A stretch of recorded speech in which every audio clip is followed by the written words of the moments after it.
भगवान गणेश देवी पार्वती और भगवान शिव के पुत्र हैं। एक बार की बात है जब भगवान शिव और देवी पार्वती अपने शयन कक्ष सोने का कमरा में विश्राम कर रहे थे।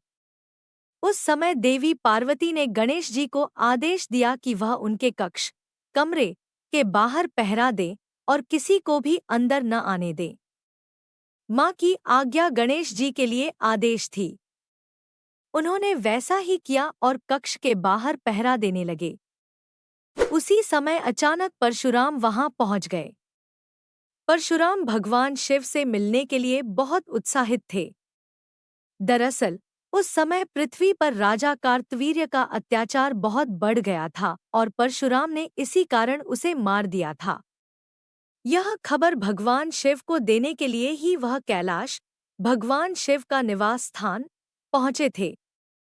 भगवान शिव के कक्ष की ओर परशुराम को तेजी से बढ़ता देख गणेश जी उनके रास्ते में आ गए और उन्हें रुकने को कहा, लेकिन परशुराम भगवान शिव से मिलने के लिए बहुत उत्सुक थे, इसलिए उन्होंने कहा कि मुझे भगवान शिव से मिलना ही है।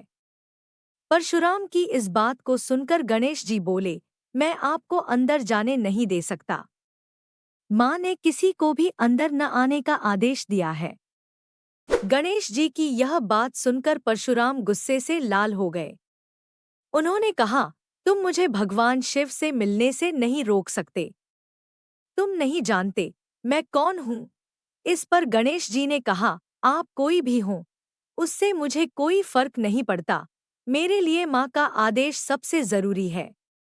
मैं आपको किसी भी सूरत में अंदर नहीं जाने दे सकता। गणेश जी की इन बातों से परशुराम का गुस्सा सातवें आसमान पर पहुंच गया। वह बोले, अगर तुम मुझे अंदर नहीं जाने दोगे तो मैं तुम्हें हटाकर जबरन अंदर जाऊंगा। इतना कहकर परशुराम आगे बढ़ते हैं, लेकिन गणेश जी परशुराम को अंदर जाने से रोकने के लिए धक्का दे देते हैं और परशुराम दूर जाकर गिरते हैं। खुद का अपमान होता देख परशुराम जी गणेश जी को सबक सिखाने के लिए कई अस्त्र शस्त्र का इस्तेमाल करते हैं, लेकिन उनका गणेश जी पर कोई असर नहीं होता। अंत में परशुराम जी शिवजी द्वारा दिया गया परशु गणेश जी को मरने के लिए प्रयोग करते हैं। वह परशु भगवान शिव का था, इसलिए गणेश जी उसे पहचान जाते हैं और उसका सम्मान करते हुए उसका वार अपने एक दांत पर ले लेते हैं। परशु की चोट के कारण गणेश जी का दांत टूटकर जमीन पर गिर जाता है और गणेश जी दर्द से कराहने लगते हैं। गणेश जी की दर्द भरी आवाज सुनकर माता पार्वती और पिता भगवान शिव अपने कक्ष से बाहर आ जाते हैं और गणेश जी की यह हालत देख परशुराम पर क्रोधित हो जाते हैं।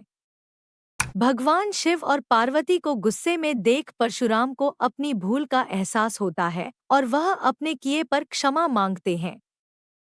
परशुराम की क्षमा पर माता पार्वती कहती हैं कि एक ऋषि होते हुए भी आपका क्रोध पर नियंत्रण नहीं है।